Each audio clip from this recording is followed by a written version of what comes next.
Here's how to make a chain stitch. It's a lovely outlining stitch. It's also useful for filling. I'm splitting the thread, so I'm using 3 strands, and I'm making a double knot so that the thread doesn't pop through from the back of the work. Then I just need to thread my needle and I'll be ready to start stitching.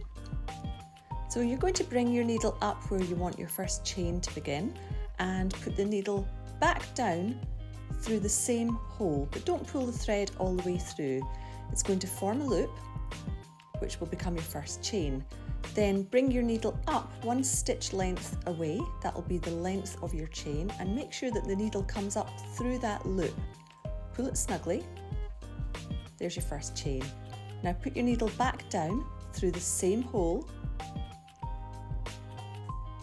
form a loop, bring the needle up through the fabric 1 stitch length away and make sure it comes up through the loop, pull snugly and put the needle back down through the same hole.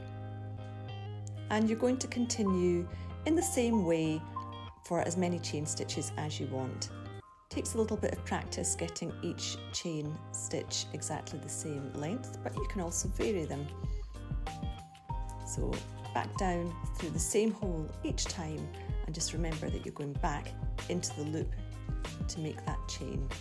For your final stitch, you're going to bring your thread up and you're going to put it back down just on the other side of that loop to hold it in place.